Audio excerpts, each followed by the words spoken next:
Entrevista. E o assunto da nossa entrevista de hoje é a negativa de cobertura de tratamento e medicamentos por parte do plano de saúde. Esse é um problema muito recorrente. E casos de consumidores com problemas relacionados à saúde e à seguradora, o plano de saúde, estão parando no Poder Judiciário para encontrar uma solução. O repórter Arthur Filho conversou com um advogado especialista em direito do consumidor na área de saúde sobre o assunto. Vamos acompanhar. A negativa de cobertura de tratamento e medicamentos por parte da operadora de plano de saúde não é o fim da luta para os pacientes com câncer. É assim que abre o artigo escrito pelo advogado especialista em direito processual civil e direito do consumidor na área de saúde, Dr. Roberto Oleiro Soares, com quem a gente conversa nesse exato momento. Dr. Roberto, muito obrigado por atender a reportagem da Rádio Justiça. Eu que agradeço, Arthur. Prazer responder as dúvidas dos consumidores e a Rádio Justiça. Antes de entrarmos nesse ponto nevrálgico do direito dos consumidores que estão doentes e necessitam da cobertura de tratamento e medicamentos para determinadas doenças, como o Poder Judiciário vem tratando essa questão, Dr. Roberto Oleiro Soares? Arthur, a questão da saúde, atualmente, ela vem sendo, inclusive, objeto de grande debate, sobretudo pelas alegações de que existe um movimento de judicialização da saúde. Ocorre que as operadoras dos planos de saúde atuam no mercado de consumo com um serviço que envolve um direito fundamental.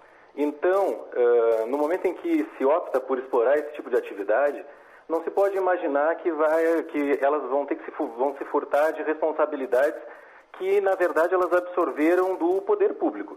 Então, o que ocorre é que, diante das situações em que há negativas de cobertura de fornecimento de tratamentos e medicamentos, resta como única alternativa, já que os serviços de atendimento ao consumidor e as ouvidorias das operadoras não conseguem resolver a contento o problema do consumidor, só lhe resta a alternativa de buscar o Poder Judiciário. E no Poder Judiciário, por sorte, sobretudo nessas questões que tratam de tratamentos e medicamentos, normalmente os oncológicos, ainda existe um viés muito positivo para o consumidor que consegue salvaguardar o seu direito à saúde e, por consequência, à vida, porque são direitos de natureza fundamental. Então, pouco importa que haja uma restrição no contrato, essa restrição ela é suprimida, nesse caso em particular, pelo Judiciário, dizendo que essas cláusulas que restringem o acesso a medicamentos e a tratamentos, elas são nulas de pleno direito. Dr. Roberto Oleiro Soares, agora entrando especificamente no direito do consumidor, que tem um plano de saúde e recebe o diagnóstico de uma determinada doença. Como o senhor já explicou bem, o plano diz que esse tipo de cobertura não existe ali no contrato. O que fazer, o que o consumidor, esse paciente, deve fazer diante dessa negativa de tratamento ou de receber os medicamentos por parte do plano de saúde? Olha, Arthur, o caminho ideal passaria por tentar, pelo menos, resolver pela via administrativa num primeiro momento. Esgotar, então, digamos, essa via administrativa, que seria atuando junto ao Serviço de Atendimento ao Consumidor ou à ouvidoria, que são órgãos mantidos pela própria operadora do Plano de Assistência à Saúde, para, num primeiro momento, tentar resolver, evitar judicializar no primeiro momento. Só que, de ordinário, as operadoras, elas tendem a simplesmente negar. Ocorre que a negativa ela não se mantém, ela não persiste, na medida em que, se elas provêm a cobertura da doença, da enfermidade, elas não podem limitar os meios que podem ser prescritos pelos médicos para obtenção, para o atingimento da cura. Se é coberta a enfermidade, deve ser entregue o tratamento.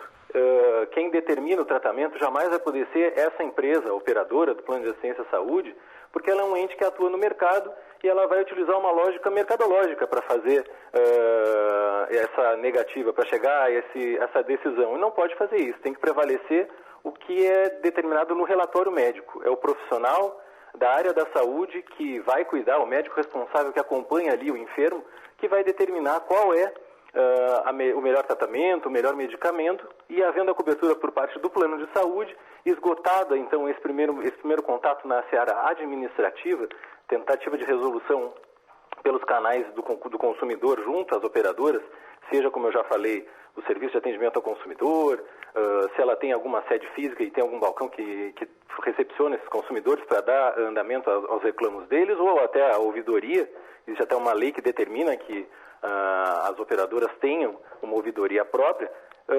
Esgotada essa tentativa, resta só a judicialização, que, como se vê, ela não é de todo atribuível ao consumidor. Na verdade, é atribuível a uma conduta das operadoras que acaba sendo com um raciocínio estritamente mercadológico. E tratando de um direito como o direito à vida e à saúde, nós não podemos pensar que as restrições que estão postas no contrato, ainda mais esse contrato que tem natureza de contrato de adesão, que não se pode negociar as cláusulas contratuais, possam prevalecer no caso concreto. Tem que prevalecer o direito fundamental, e havendo a prescrição, não se pode falar então de restrição dos meios de acesso à cura. Estamos conversando com a advogada especialista em direito processual civil, direito do consumidor, com ênfase no direito à saúde, Dr. Roberto Oleiro Soares. Ele que escreveu um artigo, Combate ao Câncer, a negativa de cobertura de tratamento e medicamentos por parte da operadora do plano de saúde não é o fim da luta. Feito isso daí, entrou com uma ação. Isso depois abre o prazo também de recurso que esta operadora do plano de saúde vai recorrer à segunda instância do Poder Judiciário. Enquanto isso, como fica a saúde do paciente? Olha, Arthur, esse tipo de ação ele tem uma peculiaridade. Em regra, como o direito envolvido, o direito à saúde é dos direitos fundamentais mais relevantes do ordenamento jurídico, a tendência é que exista sempre uma concessão, um deferimento da medida liminar, né, da tutela de urgência. O paciente ele fica então escudado por essa decisão, que apesar de ter um caráter provisório, no mais das vezes ele se confirma na sentença, no final lá do processo, no provimento final, e esse tipo de tratamento, esse tipo de ação, as operadoras elas meio que já computam como uma derrota. Muito dificilmente são revertidas as liminares. A tendência então é que haja uma confirmação na sentença e até a manutenção da sentença pelo julgamento do recurso de apelação. Elas acabam, se a operadora opta juridicamente por levar até as últimas instâncias a análise, ela acaba postergando uma perda que ela vai ter que enfrentar numa hora ou em outra. Então, às vezes eles fecham acordos para encerrar a demanda, porque já imaginam que o êxito da demanda proposta pelo consumidor ele é muito, muito elevado. Mas as pessoas às vezes não sabem, o consumidor às vezes carece de informações, ainda mais em cidades do interior, em que os planos operam e os contratantes dos planos às vezes não têm o conhecimento, às vezes as pessoas acabam arcando com um custo que não deveriam arcar para não se incomodar, para não judicializar, mas é bom que saibam que o nosso judiciário, ao menos nesse aspecto, dada a relevância do direito, e até porque os julgadores também podem eventualmente estar numa posição em que a pessoa ali, o paciente, está no momento em que pleiteia o medicamento ou o tratamento, eles têm essa consciência, então essas demandas têm um êxito elevado. Não é interessante para as operadoras levarem muito adiante, porque uma derrota ela é algo bastante concreto, assim, algo bastante provável, digamos assim. Dr. Roberto Oleiro Soares, e o paciente recebe o diagnóstico de uma determinada doença. E diante do desespero, que cada um tem uma maneira de reagir, o plano de saúde recusa naquele primeiro momento, ele não recorre ao Poder Judiciário, vai lá e paga. E paga o procedimento, o tratamento. Okay. Isso, depois, se ele recorrer ao plano, ao Poder Judiciário, ele terá esse dinheiro ressarcido? Com uma grande probabilidade, porque... Não é certo, então. Até mesmo nos casos de medicamento ou tratamento, o custeio ele pode começar de maneira particular, mas no momento em que é reconhecida a obrigação de fazer, de prestar aquele tratamento, de prestar aquele medicamento, digamos que fica consubstanciado o direito do consumidor desde o momento em que ele necessitou, desde o momento em que houve a prescrição. Então, nada impede que ele venha a pedir o reembolso dos valores referentes a tratamentos ou medicamentos que ele tenha custeado de modo particular antes do ingresso da ação por urgência no começo da realização desse tratamento. Pode acontecer até num caso, a gente poderia exemplificar essa situação, um caso pouco provável, de a pessoa ingressar com o pedido do medicamento ou do tratamento e de a liminar ser indeferida, de não ser deferida, então, essa tutela de urgência, mas haver o reconhecimento disso na sentença. Claro que tem que haver uma formulação, então, genérica lá no pedido judicial de que sejam reembolsados os valores que, porventura, tenham sido desembolsados no decorrer do processo pela não concessão.